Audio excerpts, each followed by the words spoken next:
السؤال المحرج. ده في بنات بتبقى مدمنة للعلاقات التوكسيك على فكرة، عادي، ما أنا بانزل مع الbest friends بتوعي لوحدي.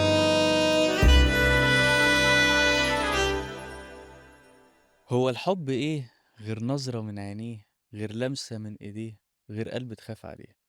وده كلام ملوش اي علاقة بموضوع حلقتنا النهاردة من كلام في الحب. معايا ومعاكم النهاردة زميلة عزيزة، يعني انا اعرفها من وهي ريبورتر، وبعدين بقت مذيعة قد الدنيا ما شاء الله، وناجحة وشاطرة وجميلة، يعني الجميلة دينا حويدق. ميرسي ازيك يا أدم على دينا؟ الكلام الحلو ده، ميرسي جدًا. عاملة ايه؟ كله كويس الحمد لله. مبسوط اوي ان انت معايا النهاردة. أنا والله أسعد ومبروك على البودكاست الحلوة دي. الله يبارك فيكِ. هل الأغنية دي كانت ليّا في الأول؟ اللي هو اعتبريها ليكِ. في صداقة بين راجل وست friendship والّا ما فيش؟ إمم. بُص بصراحة يعني لو سألتني السؤال ده زمان، اللي هو فترة الجامعة وقبل ما أتجوّز، كنت ممكن أقول لك يعني عشان حاجات كتيرة أوي. أولًا الواحد قبل وهو في الجامعة وقبل ما يتجوّز بيبقى عنده أصلًا وقت، يعني وقت اللي أنت مش تكلّم بس الbest friend بتاعك، أنت ممكن يبقى عندك 5 best friend 10 best friends وتتكلّم وتقول الupdates بتاعتك كل حاجة. بعد شوية في مراحل بقى مختلفة من عمرك، أنت تقول الحمد لله أصلًا اللي أنت عندك 2 أو واحدة حتى اللي أنت تعرف تكلّمها، فاهم قصدي؟ إمم، بس لو اتكلّمنا عن هل في فعلًا صديق ممكن يبقى best friend ولد، أنا شايفة اللي هو إمم، بس ده برضه بيختلف من يعني ثقافة لثقافة، في ناس ممكن ما بتعترفش بده، في ناس ممكن بتعترف بده. أنا لو رأيي الشخصي لأ في، وبيبقوا ساعات أقرب كتير أوي من ممكن بنت وبنت، إمم، ويخاف على مصلحتي أكتر من صاحبتي بنت، لإن مش بيبقى في بقى حتة الغيرة والنفسنة، وبيقول لي المواضيع من زاوية تانية، يعني فاهم قصدي الحتّة اللي أنا باحاول أشرحها لك، فاهم. بينوّر لي مناطق تانية ممكن أصلًا أنا بافكّر بعاطفتي أكتر كواحدة ست، الولاد بتبقى logical أكتر، عمليين أكتر. ف وأنا شخصيتي كدينا أنا باميل إن أنا يبقى عندي صديق ولد أكتر من صاحبة بنت إمم. بصراحة. يعني طول عمري كان عندي أصدقاء كتير ولاد، لدرجة الأهلي كانوا بيفتكروا إن أنا مثلًا مصاحبة ده أو مش عايزة أقول لهم وكده، بس ده ما كانش بيبقى حقيقي، ده هو بجد صاحبي أوي وI trust him so much قريبين من بعض جدًا، وباحكي له عن كل حاجة وهو بيحكي لي عن كل حاجة، مش بس حياتنا العاطفية لأ، شغل ودراسة وعندنا أصحاب تانيين ويعني لأ عادي. طيب بس أنا يعني معظم الfriendships اللي هي بتبقى بين يعني الصداقة اللي بين راجل وست، في معظم الأحيان بتقلب من طرف فيهم، يعني في معظم الأحيان باشوف إنه في يا إما البنت هي اللي بتتحوّل، يا إما الولد هو اللي بيتحوّل، مش بتشوفي ده مش بيحصل لأ قدّام؟ ده حقيقي فعلًا، يعني أنا أعرف كام حالة في حياتي البنت أو الولد بدأوا يحسّوا في وسط الfriendship بتاعتهم إن هو حاسس ناحيتها بحاجة والعكس، بس مش في كل الحالات، يعني إمم، مش في كل الحالات ده موجود، بس it's very rare وده طبيعي، يعني بتلاقي ساعات ممكن دي أكتر حد هي فاهماك وهي ساعات بتحس إن ده أكتر حد فاهمها، بس ده مش الطبيعي، ممكن بس يكون بيحصل. يكون إحساس بيخدع من كتر ما هُم فاهمين بعض مستريحين مع بعض، فيفتكروا إن هُم بيحبوا بعض مثلًا؟ بالضبط، يعني آه، هي بتحكي له كل حاجة وهو بيحكي لها كل حاجة، وممكن تلاقي بعد 10 سنين هُم هُم الاتنين حسّوا بحاجة و واتصاحبوا واتخطبوا واتجوّزوا ومبسوطين آه. أوي. هي بُصّي، هي يا إمّا بتقلب بحاجة ناجحة جدًا، يا إمّا العلاقة بتبوظ خالص وبيخسروا الfriendship، بيخسروا الصداقة اللي ما بينهم، يا إمّا بيتحوّل حُب بس والله مش بينجح. دايمًا، يعني لسه كان إمم، حد بيحكي لي موقف واحدة بقى لها هي وواحد مع بعض فترة طويلة جدًا، صحاب عادي ما فيش أي حاجة، بتحكي له كل حاجة وبيحكي لها كل حاجة، هُم فعلًا best friends يعني قريب جدًا من قلبها وكذلك، ومرّة واحدة هُم الاتنين هي كانت في علاقة أصلًا وهو كان في علاقة، وهُم الاتنين يعني العلاقات بتاعتهم باظت وحسّوا حاجة من ناحية بعض، إمم، واتصاحبوا فعلًا وبقوا مع بعض وقعدوا مثلًا سَنة مع بعض. هي في النُص حَسِت اللي هي مش قادرة تكمّل، إمم، وهو كمان حَس إن هو مش مبسوط، إمم، وحصلت حاجة very mature إن البنت دي اتكلّمت معاه honestly speaking قالت له: "أنا حاسة إن إحنا الاتنين مش مبسوطين." وأنا خايفة جدًا إن إحنا نخسر بعض كصحاب، لإننا إحنا إمم، أصلًا صحاب، بالضبط. وهُم حاسين يعني هي حاسة اللي هي مبسوطة أوي بالصداقة ديّة كبداية، فهي مش عايزة تlose ده، إمم، فاتكلمت معاه وهو كان متفهم جدًا ده. طبعًا ما صحيوش الصبح بقوا best friends تاني ولا كأن حاجة حصلت. إمم، قررت اللي هي تبعد شوية وهو يبعد شوية، يدّوا بعض فرصة للمشاعر دي إمم. تختفي خالص، رجعوا يتكلموا مع بعض كصحاب.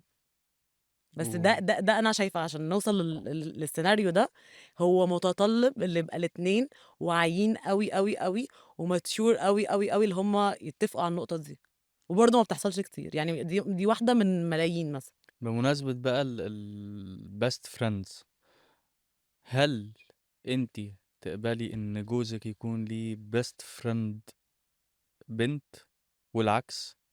يعني أو مش أنتِ، بلاش نتكلم على حياتِك أنتِ الشخصية، أنتِ شايفة إنه الست اللي في المتجوزة أو المخطوبة تتقبل إن خطيبها أو جوزها يبقى له best friend والعكس؟ هو best friend بمعنى إيه؟ يعني بنصحى الصبح حد نكلم بعض أنت فين، أنا فين، أنت وأنتِ فين، وبعد ساعتين ألاقيها مكلماه هو أنت بتعمل إيه وأنتِ بتعملي إيه؟ يعني ما هي برضه كل ما هو مرحلة الclose وليها. friends الclose friends وهُم single بيكونوا على طول في حياة بعض باستمرار، بيتكلموا كتير، متابعين details بعض، تفاصيل بعض، بينزلوا بيتكلموا close friend يعني best إمم. friend close friend. لأ شايفة بlimits طبعًا. اللي هي إيه يعني بقى؟ يعني أنا دلوقتي باتكلم من موضعي هذا ومن إمم، عمري ومن ظروف حياتي. هل أنا في أصلًا مساحة في حياتي اللي أنا لمّا أصحى الصبح مش لاقية حاجة أعملها، فافتكر الشخص ده وأكلمه وأقول له أنت فين؟ إمم، غير لو أنا واحدة فاضية بقى. إمم. فاهم قصدي؟ ففي question mark.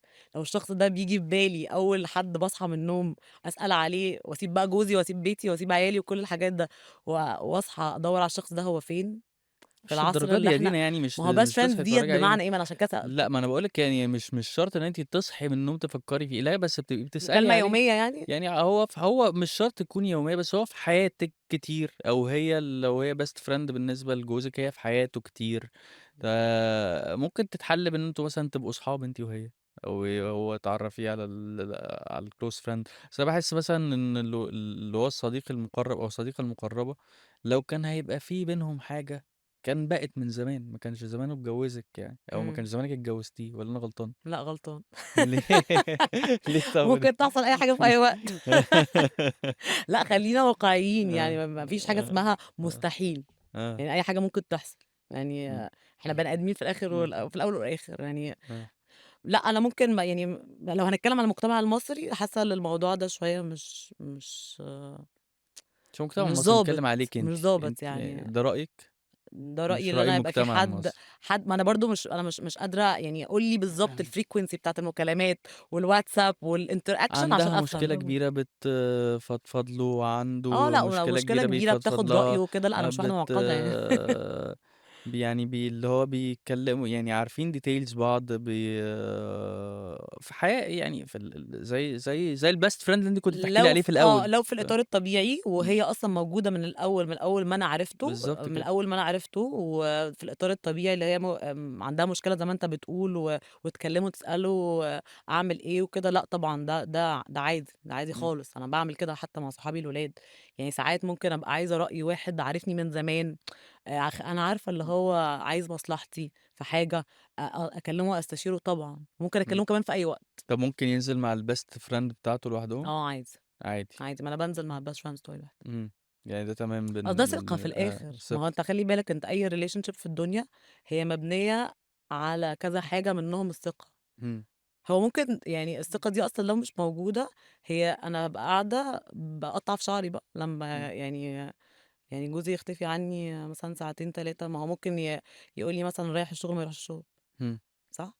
صح. ممكن يقول لي أنا مش عارفة باعمل إيه وما بيبقاش بيعمل الحاجة دي. إمم. فلو أصلًا الثقة مش موجودة، طَب أنا أصلًا معاه ليه بقى؟ طب والله ده أنتِ زوجة مريحة جدًا، جميلة جدًا، يعني في ناس الموضوع بس ده في يقول إطار كل حاجة باقول آه، لك ما فيش حاجة فيها شكوك، يعني ما في الإطار. تجيبليش مثلًا واحدة لسه عارفانا من فترة وتقولي لي أنزل معاها، تنزل معاها بتاع إيه؟ لأ أنا باتكلم هو ما فيش best friend وclose friend لأ، بتبقى ما من هو قريب ممكن يقول لي من بقت الbest زمان. friend بتاعتي أو يعني في بقت رجالة الbest friend بتستعبط لأ أيوه. ده ما بالضبط كده لأ ده موضوع تاني، بس في بنات غيرِك تقول لِك لأ طب حتى لو من زمان أنا دلوقتي طب بدل عايزة تشكي له تشتكي لي أنا كمان، بالضبط. عايزة تحكي له تحكي لي أنا كمان، طب افرضي مش هي ما بتعرفكيش لأ، أنتِ يعني الناس هنا اللي بتطلع من تحت الأرض دي اللي هو آه، مرّة واحدة بقى الbest friend بتاعي من كذا أو لأ بقت ده الbest friend طبعًا بتاعي من كذا، الأمور اللي مشكوك فيها دي لأ. لأ حاجات بتبقي عارفاها من الأول، من أول إمم، ما عرفتوا بعض وهي موجودة أو هو موجود يعني لو إمم. العكس فده بس اللي أنا ده عارفة اللي اللي هاسأل أنا عليه. رأيي مش ناس كتير يعني بنات كتير ممكن تتقبّل ده، مش ناس كتير ما تلات أرباع المجتمع تحب ما يتقبلش تحب رأيِك اللي جوزها عن مثلًا ينزل مع الbest friend بتاعته لوحدها، آه. لأ، ممكن في ناس كتير تقول لك لأ، ما آه. ليه تنزل بتاع إيه، ما آجي معاكم، أنتم هتقولوا إيه، هتقولوا حاجات يعني سِر؟ بالضبط كده، هنقول حاجات سر على فكرة، يعني يعني إيه يعني سِر؟ أنا أيوه، عايزة أعرف. أيوه ما بالضبط كده دي حاجة غريبة جدًا، أصل الclose friend أنا بتاعتي سِت دي زيها ممكن أيوه، أنا أنصحها. أيوه فاهم قصدِك، بما إنِّك مذيعة، إيه رأيِك في في البرامج اللي بتدّي نصايح في الحُب أو في العلاقات أو في الجواز بالتحديد، اللي هو يبعتوا لهم message فتلاقي المذيعة لا هي مثلًا أخصائية اجتماعية ولا دارسة حاجة تبع العلاقات لا الزوجية ولا الأسرية ولا أي حاجة، مجرد بقى مذيعة فنانة بتذيع أي حاجة، وتقعد بقى إيه تدّي في نصيحة تقول لها لأ بُصّي اعملي كذا، لا ما تعمليش كذا، إيه رأيك في الحاجات دي؟ السؤال المُحرج. قولي لي. إمم. إمم. بُص، آه، أنا هاتكلّم يعني كمشاهدة، بالضبط كده. سيبك من المذيعة دي، إمم، كمشاهدة. بصراحة أنا لمّا بييجي النوع ده من البرامج، باتفرّج عليه كتسلية مش أكتر. إمم، يعني مستحيل أقعد أرمي وداني للشخص أو سواء كانت بنت أو ولد بيقول أي نوع من أنواع النصايح على المَلأ كده وهو مش عارف مين بيسمعه.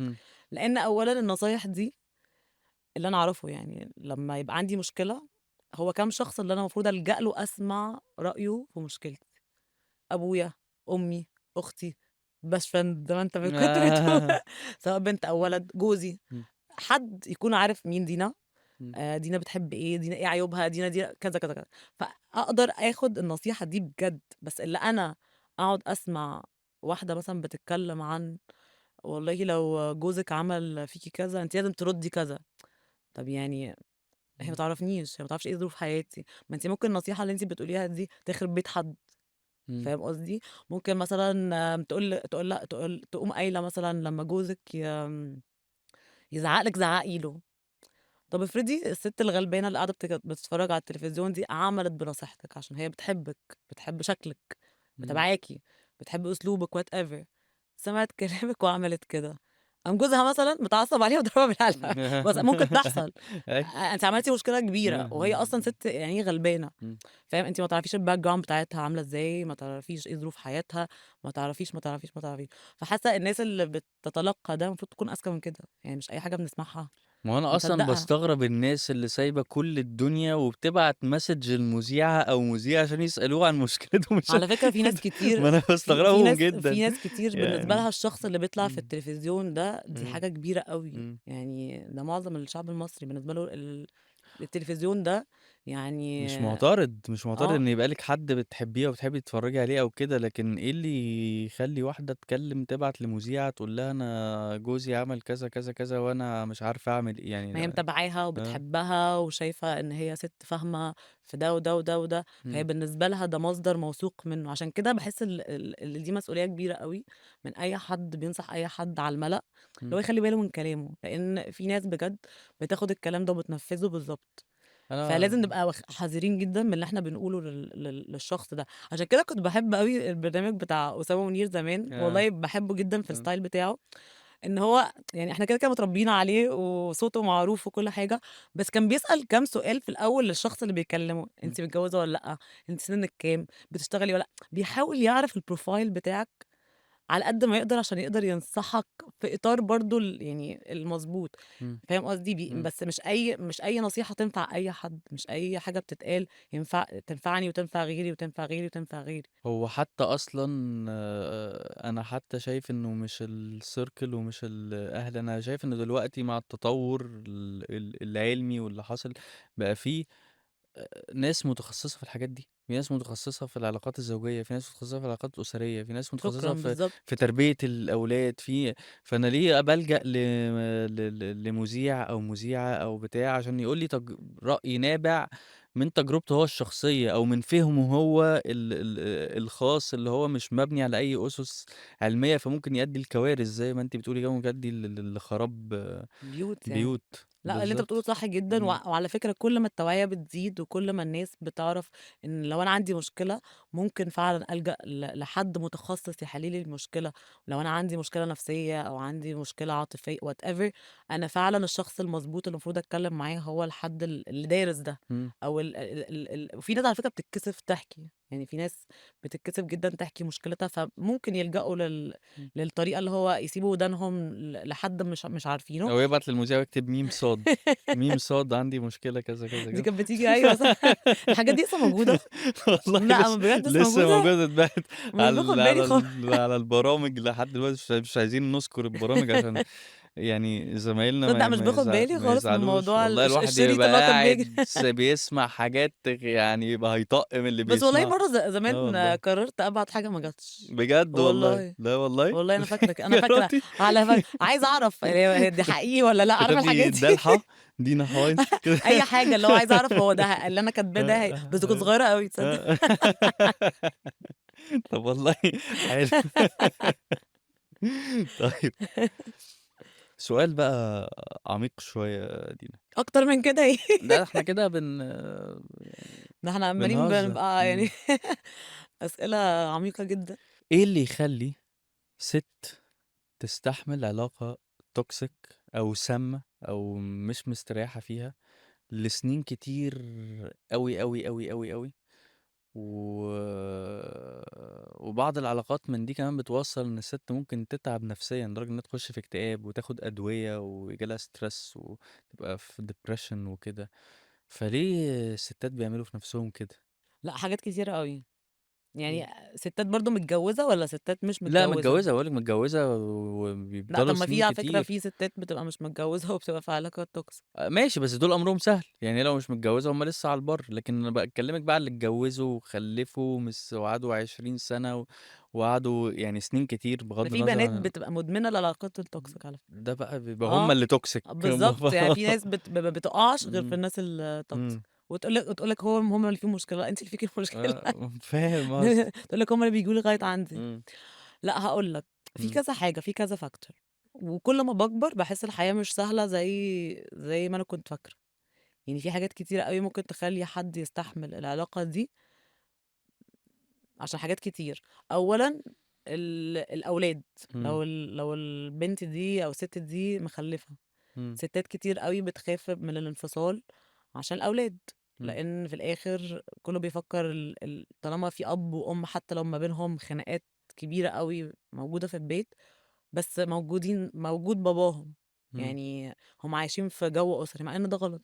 إمم، يعني خلاص يعني إحنا بقى في توعية كتير زي ما إحنا كنا بنتكلم بنقول إن by time عرفنا إن الانفصال ساعات بيبقى أحسن بكتير من إن الواحد يكمّل في بالضبط علاقة كده، toxic للأطفال، لإن في دراسات قد كده بنقرا عليها عنها online كل يوم، إن الطفل لو اتعوّد يسمع زعيق ويعني arguments كتير ومناقشات كتير حواليه بطريقة مش كويسة، ده إمم، أصلًا بيأثّر على النمو العقلي للطفل. إمم، بيكبر مش مضبوط، تمام؟ إمم، فالانفصال وقتها بيبقى أسلم طريقة أكتر ما أنتِ تكمّلي في علاقة toxic. بس في ستات كتير بتخاف من ده عشان الأولاد، ماديات طبعًا بتفرق جدًا مع الستات، لإن في رجالة كتير أوي لمّا بينفصلوا عن الستات بيطلّعوا لو الست بقى هي اللي كانت بتزن عايزة تتطلّق، طَب أنا هاعاقبِك مش هاصرف على العيال، إمم، يعني هو بيطلّع غِلُّه ناحية الست بإن هو يقول لها طَب مش هاصرف على العيال ورّيني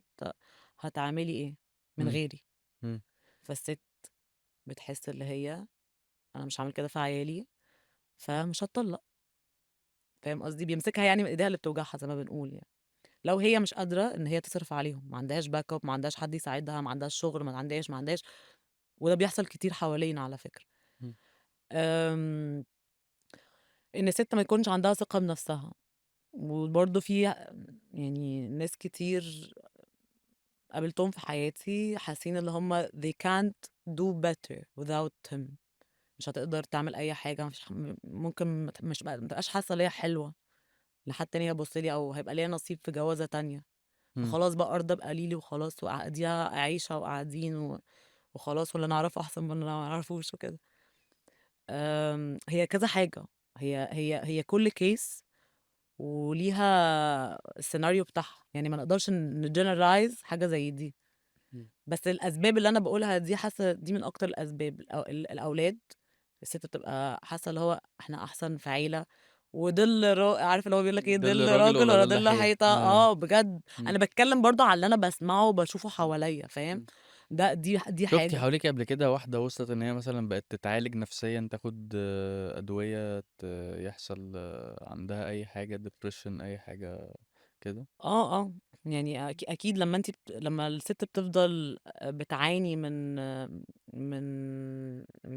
اللي هي حاسة دايمًا اللي هي مقهورة، أو حاسة اللي هي تحت ضغط نفسي مش عارفة تعمل إيه وما فيش أي حلول حواليها، هو غصبٍ عنك التوتر والعصبية والحاجات دي بتقعد تهري في نفسك، أنت بتحس في الآخر اللي أنت مجنون، إمم. واللي حواليك يقعدوا يقولوا لك أنت ليه متعصب، أنت ليه شخصيتك اتغيرت، ليه بتعمل كده، ليه، وتقتنع في الآخر اللي أنت بقيت شخص تاني من كتر المشاكل اللي عمّالة بتحصل حواليك، وأنت ما بتاخدش أي step. you're being negative إمم. about it، وبتستحمل وبس. فجأة بتحس إن أنت لأ، هو أنا ليه بقيت أعمل كده؟ إمم. فبتضطر إن أنت تروح لpsychiatrist أو psychologist أو whatever، دكتور نفسي. وتتكلم إمم. معاه، إمم. وتبدأ بقى تشوف المشكلة فين. وساعات في بعض الsituations أو المواقف، الشخص ده الدكتور يعني بيكتب للpatient أو المريضة، بيكتب لها طبعًا أدوية، سواء بقى إمم. مهدئات، سواء كذا. وفي ناس حصل لها طبعًا كده حواليّا كتير، إمم. يعني مش كتير أوي يعني، بس يعني في إمم. ناس حصل لها كده طبعًا أعرفها، من كتر المشاكل ومن كتر إمم. الضغط النفسي والمشاكل اللي مش بتنتهي، إمم. والحلول اللي مش بتبقى موجودة أصلًا، it's blocked way، فاهم؟ ف فباحس لأ، يعني باحس ربنا يكون في عونهم بصراحة الستات دي.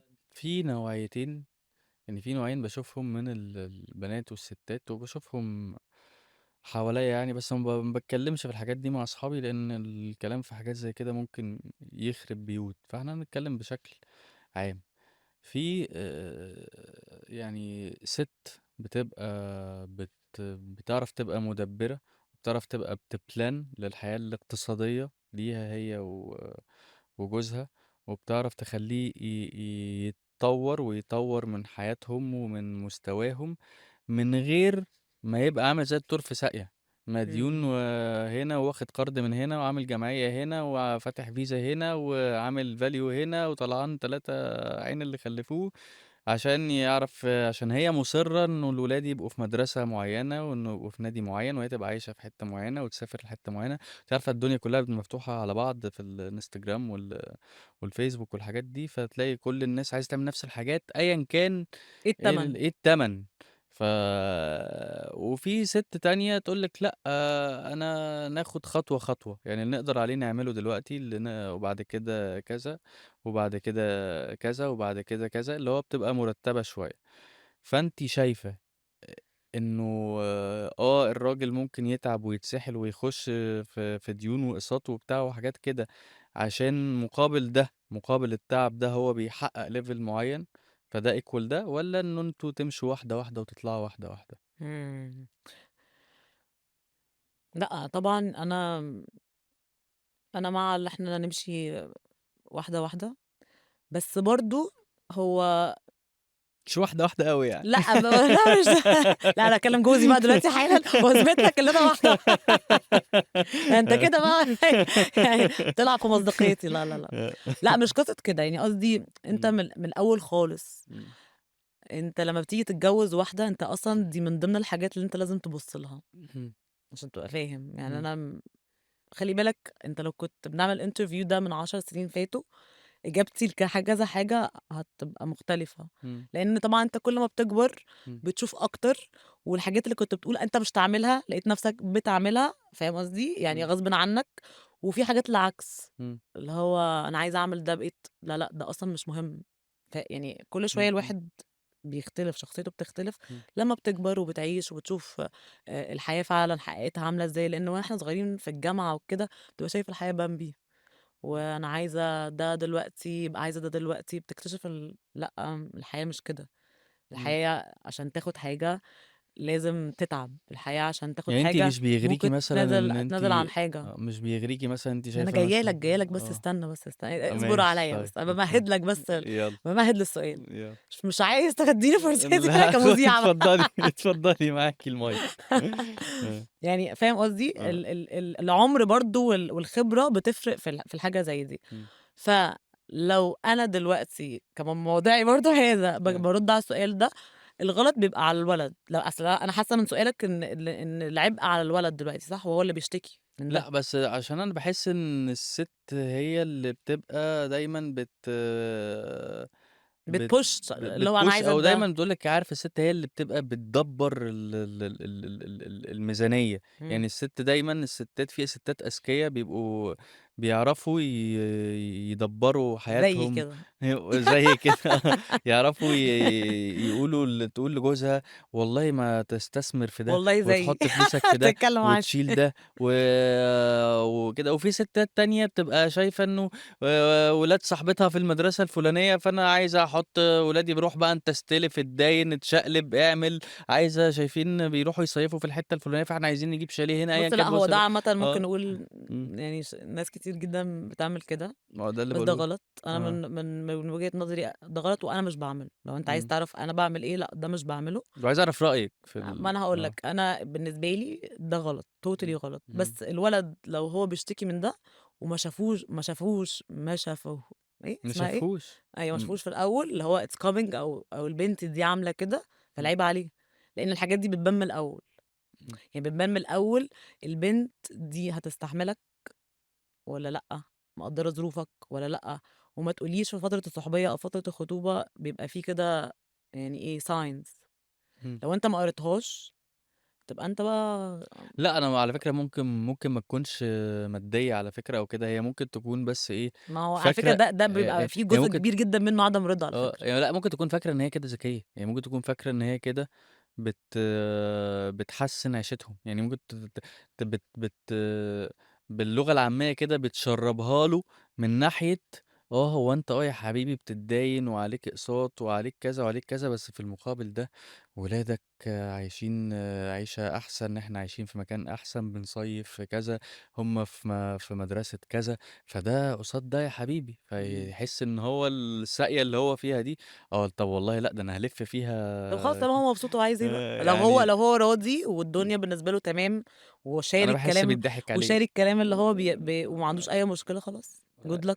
بس آه، أنا مش عارفة أنا متأكدة اللي دايمًا يعني شبه متأكدة إن ده دايمًا مش السيناريو، السيناريو بيبقى إن بيبقى في signs إن البنت دي دايمًا عايزة، دايمًا عايزة، دايمًا عايزة، دايمًا عايزة، فاللي دايمًا عايزاه دلوقتي سواء كان شنطة والّا جزمة، بعد كده هيبقى عربية وشاليه فاهم قصدي؟ إمم، يعني المتطلبات بقى بتختلف على حسب الزمن بقى. إمم، فلو هي مش بتقدّر ظروفه دلوقتي حالًا وواخداه بالراحة يعني واحدة، واحدة، اللي هو مش وقته يبقى مش وقته وبتسكت ومن غير زن، يبقى هي ولا ومش يعني مش خايفة على مصلحته، مش خايفة على مصلحة بيتها، مش خايفة على مصلحة عيالها.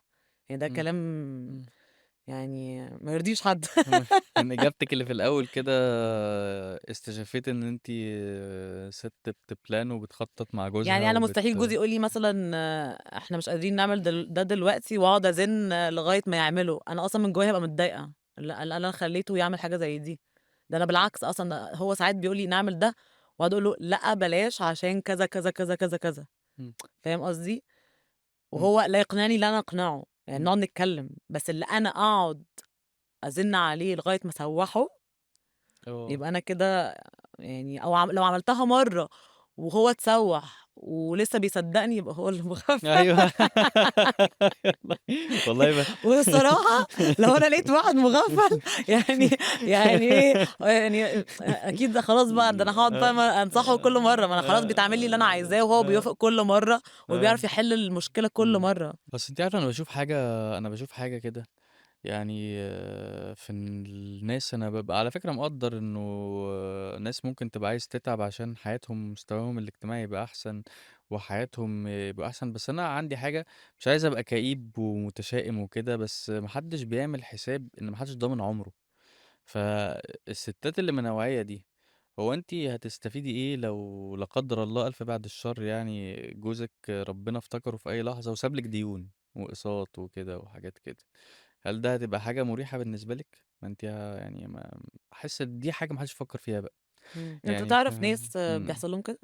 باشوف حواليّا كتير يعني ستات بتقعد تزن على جوازها باشوف يشتروا لهم أنا حاجات باقول لِك كمية بديون. كمان طريقة التسويق وطريقة عرض الحاجات وادفع 5% وقسّط الباقي على 800 سَنة بس لو وادفع ما حاجات أعرفش مهمة، أنا لو فاهم حاجات مش هنقدر أنا فاهم نعيش من أنا غيرها. فاهم بس فاهم يعني أنا ممكن أجيب حاجة ممكن ما تبقاش دي وأقدر أجيبها وأخلّصها دلوقتي، بس أنا عايزة دي عشان هي دي الtrend دلوقتي أو دي اللي الناس كلّها رايحة لها دلوقتي، أنا باتكلّم في الcase ولو دي. حصلت مرّة آه، ما تحصلش 10، يعني فاهم بالضبط، قصدي؟ ما بالضبط. هي إمم، يعني لو أنا نِفْسي في حاجة إمم، وخلاص جبناها، إمم.